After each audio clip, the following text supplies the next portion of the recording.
Hare Rama, Hare Rama.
Vrindavan Bihari लाल की, श्रीमद् भागवत महापुराण की।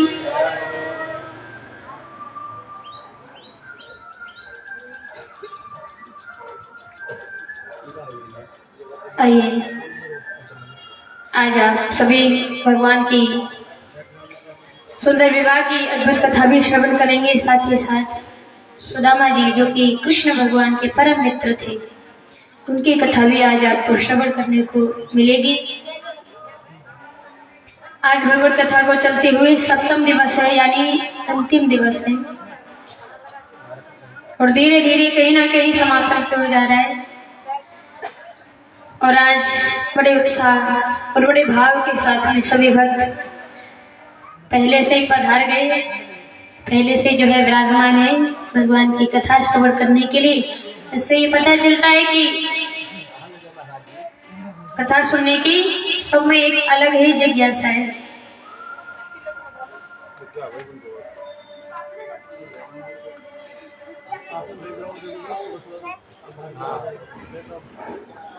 बड़े भाव के साथ में आप सभी भगवान की अद्भुत कथा श्रवण कर रहे हैं। तो महाराज कल आपने कथा श्रवण की, आज छुट्टी दे रहे। कल आपने कौन कौन सी कथाएं श्रवण की? वैसे कुछ ज्यादा ही लीलाएं थी कृष्णा जी की। हो सकता है आप कुछ भूल गए हो, कुछ नहीं याद रही हो। कौन कौन सी सुनी थी? कृष्ण लीला तो सब थी ही। वैसे तो परीक्षित महाराज जी को सारी कथा याद रहे, भूले ना कछु।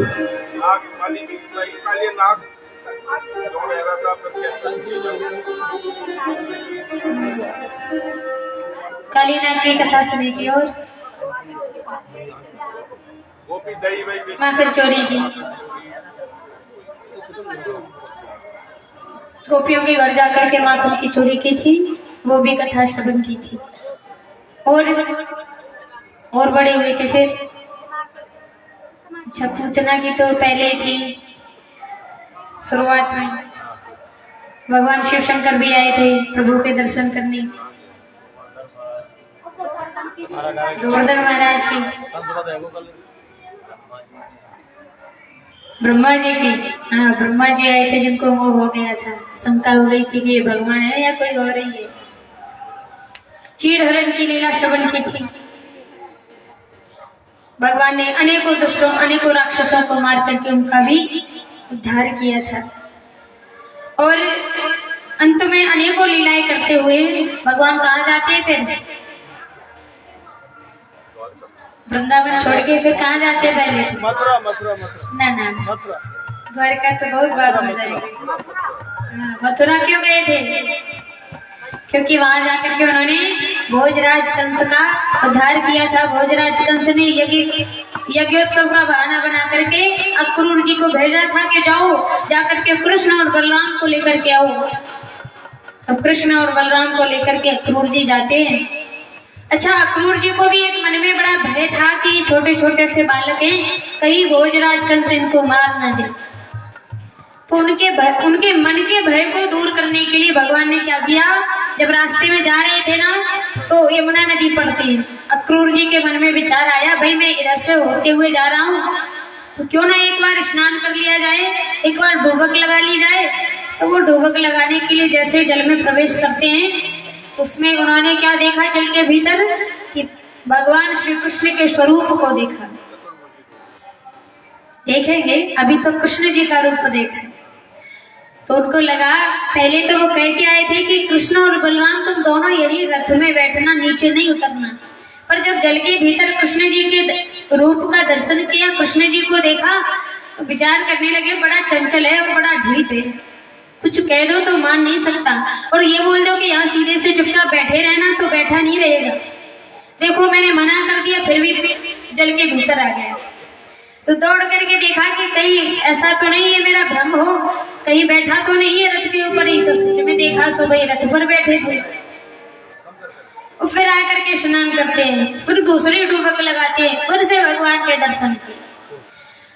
बोले अभी तो मैंने रथ पर देखा था, मैंने सोचा था पहली बार तो कि शायद भ्रम होगा, लेकिन ये तो फिर इसी जल के भीतर देख रहा है, लेकिन अब की बार भ्रम नहीं हो सकता, क्या पता ये आ गया हो। फिर दौड़ करके देखा सो रथ पर कृष्ण कन्हैया बैठे हैं। बड़े चक्कर में पड़ जाते हैं कि ये सब हो क्या रहा है। रथ पर देखो तो रथ पर भी कन्हैया के दर्शन हो रहे हैं, जल के भीतर डुबक लगाऊं तो वहां भी कृष्ण दिख रहा है। तीसरी बार जैसे डुबक लगाने गए तो महाराज वही चतुर्भुजी रूप उन्होंने दिखा दिया अपना कि तुम जो समझ रहे हो ना साधारण बालक, ऐसा कुछ नहीं है, और तुम भयभीत ना हो, तुम्हें भय करने की आवश्यकता नहीं है, तुम्हें डरने की आवश्यकता नहीं है। वो भोजराज कंस मेरे मामा है, बेशक कुछ भी, पर वो मेरा कुछ भी बिगाड़ नहीं सकते। तब निश्चिंत होकर प्रभु को प्रणाम करके और वहां से स्नान करने के पश्चात कन्हैया जी को ले करके जाते हैं। और शुरुआत में ही जब मथुरापुरी में पहुंचे तो अक्रूर जी महाराज के रथ से नीचे उतरकर उन्होंने पैदल यात्रा की मथुरापुरी की गलियों में। बोले मथुरापुरी में पहली बार आया हूं तो भाई भ्रमण कर लूं थोड़ा। तो भ्रमण जब करते हैं तो उन्हें जो है सबसे पहले एक धोबी मिलती है, तो धोबी का उद्धार करके जो सुंदर सुंदर वस्त्र मिले वो सभी ग्वाल वालों को पहनाए। और आगे चले तो ग्वाल वालों ने कहा भैया वस्त्र तो बहुत बढ़िया है पर ये ढीले बहुत है, ठीक से आ नहीं रहे, क्योंकि राजा महाराजाओं के वस्त्र से कहाँ छोटे छोटे दुबले पतले ग्वाल वाल। आगे एक दर्जे मिला तो उससे वस्त्र भी ठीक करवा दिए। आप जो है ग्वाल वाल कहते हैं कन्हैया आप बहुत बढ़िया लग रहे। आगे और चले तो एक माली मिलता है, उस माली ने जो है भगवान को सुंदर पुष्पों का हार पहनाया, सभी ग्वाल वालों को पहनाया। ग्वाल वाल बड़े प्रसन्न हो गए, बोले यहाँ इस मथुरापुरी में महल बहुत बढ़िया बढ़िया बने, कितने ऊंचे ऊंचे महल बने हैं, आज देख करके मन भर गया। कन्हैया जी कहते हैं और आगे चलो अभी तो बहुत कुछ देखने को मिलेगा। ग्वाल वाल कहते हैं हाँ भैया तुम्हारे साथ तो चल रहे हैं, और कहाँ जा रहे हैं। और आगे बढ़े तो उनको कुब्जा जी के दर्शन होते हैं, जो कि हर रोज चंदन घिस करके भोजराज कंस के लिए ले जाते थे और उनके मस्तक पर तिलक करते थे। पर वो आज भगवान को रास्ते में ही मिल गई। तो भगवान ने कुब्जा जी से कहा अरे सुंदरी ये बताओ तुम कहाँ जा रही हो। अब मान लीजिए कुब्जा जी जिनकी पीठ पर कुबड़ निकला हुआ था और 3 जगह से टेढ़ी हुई थी, बेचारी वृद्धावस्था लाठी का सहारा लेकर के चल रही थी और भगवान क्या कह रहे हैं, अरे सुंदरी कहाँ जा रही हो। उनको थोड़ा अटपटा सा लगा, कहने लगी अरे बालक एक बात बता, तुझे मैं सुंदर के घर से दिखाई दे रही हूँ। तो भगवान कहते हैं कि माता जी हम जो है बाहर की शारीरिक सुंदरता नहीं देखती, क्योंकि मैंने आपका मंदिर जो मन मंदिर है ना, आपका जो मन है वो बड़ा निर्मल है, बड़ा शुद्ध है, बहुत पवित्र है, और बस इसीलिए मैंने आपसे सुंदरी कहा है। आपके शरीर को देख करके आपकी हंसी नहीं उड़ाई है, आपका मजाक नहीं बनाया है। तो कुब्जा जी विचार करती है, छोटा सा बालक और कितनी बड़ी बड़ी बातें करता है। भगवान की ऐसी कृपा हुई। भगवान ने कहा देवी ये आप बताइए चंदन लेकर के कहाँ जा रही हो। तो वीरा ने कहा कि मैं भोजराज कंस के हर रोज तिलक करती हूँ और आज भी कहीं जा रही हूँ। अच्छा आप हमारे मामा जी के तिलक करने जा रही हो, तो एक काम करो, आज ना आप इस चंदन के कटोरे में से तिलक लेकर चंदन लेकर के हमारे माथे पर ही तिलक कर दो। कुब्जा जी कहते हैं हे प्रभु हम आपके मस्तक पर चंदन कर देते, तिलक कर देते, पर तिलक करने के लिए जैसे कुब्जा जी आगे बढ़ती हैं तो मस्तक के पास तक नहीं पहुंच रही है। तो भगवान ने उसी समय कुब्जा जी की थोड़े से एक हाथ लगाया और एक पैर का अंगूठा कुब्जा जी के पैर पर रख करके जैसे एक झटका दिया कि कुब्जा जी एकदम सीधी हो जाती है, बड़ी सुंदर हो जाती है। ग्वाल वाले अभी मना कर रहे थे, अरे कन्हैया कि तू किससे तिलक लगवा रहा है, देख तो सही कितना कुरूप इनका स्वरूप है और तुम इनसे तिलक लगवाओ। भैया तुझे लगवाना है लगवा, मैं तो ना लगवाऊं। सब ग्वाल वाल मना कर रहे थे, पर जैसे ही वो सुंदर हो गई, एकदम सीधी हो गई, ठीक हो गई, वैसे ही सब ग्वाल वाल कहने लगे भैया तू लगवाए सो लगवाए, पहले हमारे लगवा दे, इनके हाथों तो हम तिलक लगवाएंगे। कन्हैया जी ने कहा अच्छा अब जो है तुम भी तिलक लगवाओगे, लेकिन पहले तो मना कर रहे थे। लेकिन प्रभु की ऐसी कृपा है, कोई कितना भी दुखी हो, कोई कितना भी रोग से ग्रस्त हो, पर भगवान की जब कृपा होती है तो सब ठीक हो जाता है। अब कुब्जा जी जो है उनके भी तिलक करती है। आगे चल करके भगवान को भोजराज कंस जो महल था उसके द्वारे पर एक धनुष पड़ा हुआ था, एक धनुष रखा हुआ था। भोजराज कंस ने उस धनुष को इसलिए रखवाया था कि जब वो कन्हैया आएगा और आकर के उस धनुष को तोड़ेगा, वैसे हर कोई उस धनुष को तोड़ नहीं सकता, पर वो सच में मेरा काल होगा। और क्योंकि जैसा कि कहा गया है भगवान विष्णु ने ही कृष्ण जी के रूप में अवतार लिया है, तो अगर वो भगवान ही होंगे तो धनुष तोड़ देंगे, अगर नहीं तो धनुष नहीं तोड़ सकते। परीक्षा लेने के लिए जो है धनुष द्वारे पर रखा था, भगवान कन्हैया जाते हैं और उस धनुष को तोड़ते हैं। जब धनुष टूटा तो उससे बड़ी घनघोर आवाज हुई। वो आवाज भोजराज कंस के कानों में गई। जब से ही समझ गया अब जो है मुझे मारने वाला इस मथुरापुरी में ही आ गया है। भोजराज कंस अपनी सुरक्षा के लिए, अपने प्राण बचाने के लिए, जो सुरक्षा के लिए जो भी घेरा बनाया था, अपनी सुरक्षा के लिए जो सिपाही लोग खड़े किए हुए थे, वो सुरक्षा और भी ज्यादा बढ़ा दी गई। आगे चल करके एक और द्वारा मिला जहाँ पर कुबलिया पेड़ हाथी खड़ा है। भगवान कन्हैया उस कुबलिया पेड़ हाथी का भी उद्धार करते हैं। और आगे गए तो जहाँ एक बड़ा ही अद्भुत भीतर मल्ल अखाड़ा चल रहा था, उसमें दो मल्ल भगवान कृष्ण से और बलराम जी से युद्ध करने के लिए खड़े थे। भोजराज कंस ने इतने बलवान मल्ल युद्ध करने वाले योद्धाओं को बुलाया था, पर भगवान कन्हैया किसी से भयभीत तो होते नहीं है। जाते हैं, जाकर के कृष्ण और बलराम दोनों एक एक से युद्ध करके उन दोनों को परास्त करते हैं। और ये सारी जो है दृश्य पूरी प्रजा प्रजा देख रही थी, सब लोग बैठ करके देख रहे थे। और वहीं ऊंचे सिंहासन पर भोजराज कंस भी बैठे हैं, जो इस सारे दृश्य को देख रहे हैं। जब मल्ल युद्ध करने वाले उन मल्लों को भगवान कृष्ण और बलराम परास्त कर देते हैं, पूरी प्रजा उठ करके भगवान श्री कृष्ण का जयकारा करती है, जयकारा लगाती है। भोजराज कंस घबरा जाता है। अब विचार करता है कि भाई मैंने अपनी सुरक्षा के लिए इतने लोगों को खड़ा किया था, पर ये कन्हैया तो सबको परास्त करके, सबको मार करके यहाँ तक आ गए। पर कोई बात नहीं, फिर भी अपने प्राण बचाने के लिए थोड़ा अपने भीतर साहस बना रहा है कि भाई सब मर गए, कोई बात नहीं, मैं तो जिंदा हूं ही, मेरे अंदर बल की कोई कमी तो है नहीं, ये कन्हैया मुझे नहीं परास्त कर सकता। भगवान कन्हैया भी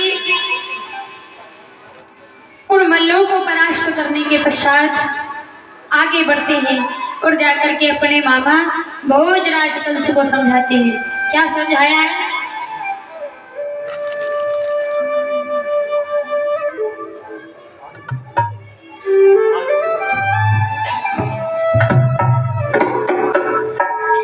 भगवान कन्हैया भोजराज कंस से कहते हैं कि हे मामा जी, आपने मेरे माता पिता, अपने माता पिता, पूरी प्रजा को अनेकों कष्ट दिए, बड़े दुख दिए, लेकिन अब बारी आपकी आ गई है। भाई कोई जिंदगी भर पाप करता रहे, लेकिन एक ना एक दिन पाप का घड़ा भर ही जाता है, और जब भर जाता है तो उसे फूटने में देर नहीं लगती। कि कंस मामा संभल जाओ, तेरा भानेज आया है, तेरा भानेज आया है।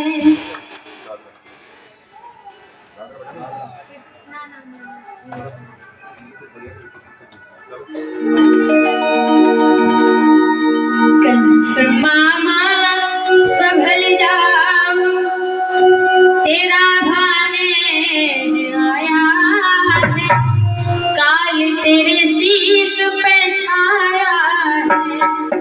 कंस मामा संभल जाओ, तेरा भानेज आया है, काल तेरे शीश पे छाया है।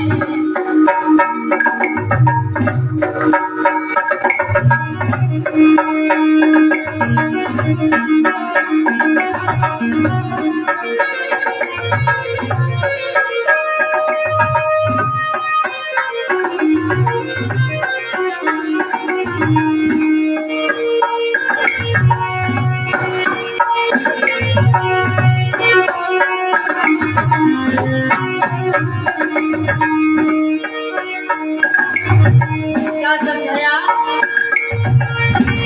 पापी तू बड़ा पापी, पाप तेरे सर पर आया है, काल तेरे शीश पे छाया है। कंस मामा संभल जाओ, तेरा भानेज आया है, तेरा भानेज आया है।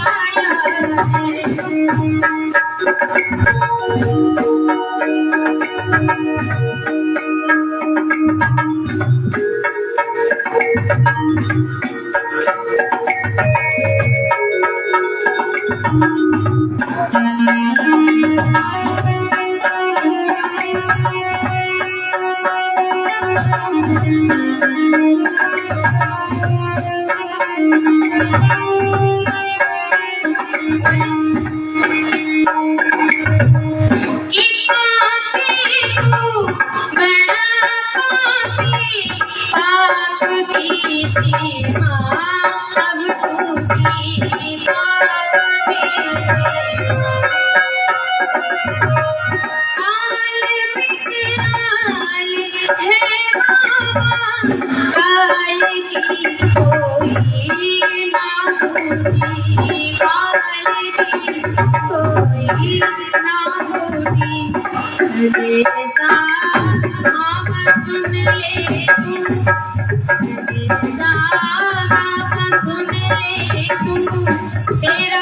भाने आया है, काल तेरे शीश पे छाया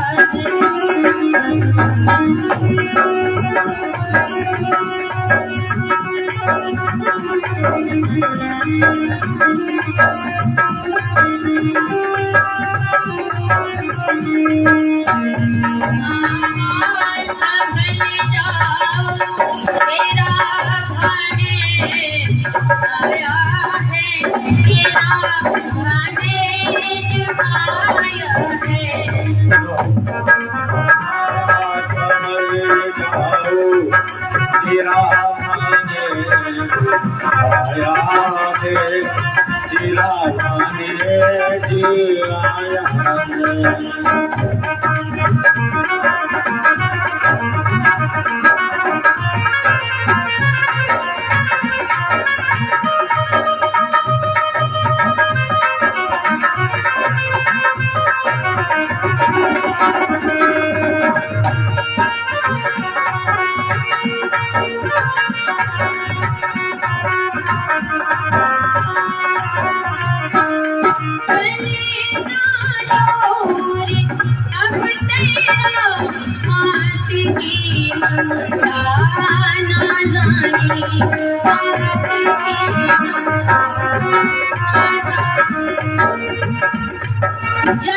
जन्मभूमि और जननी तो स्वर्ग से बढ़कर है वाणी, स्वर्ग से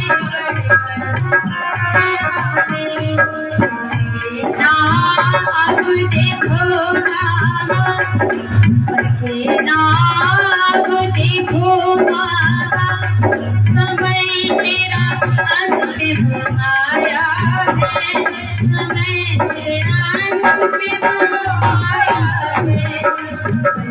मामा संभल जाओ तेरा भाने आया है, तेरा भाने आया है।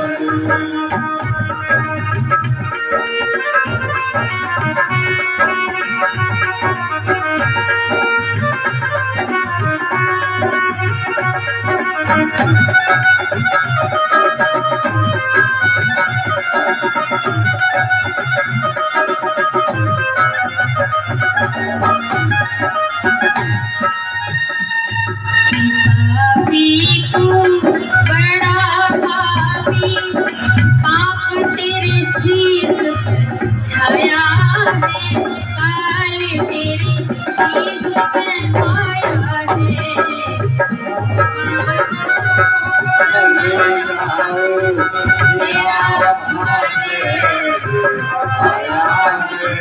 तेरा भाने आया है, तेरा भाने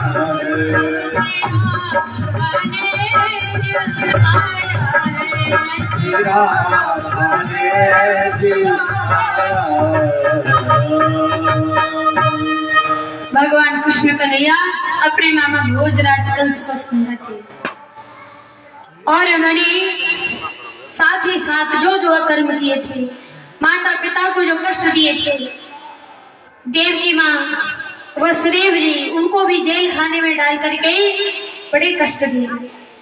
तो महाराज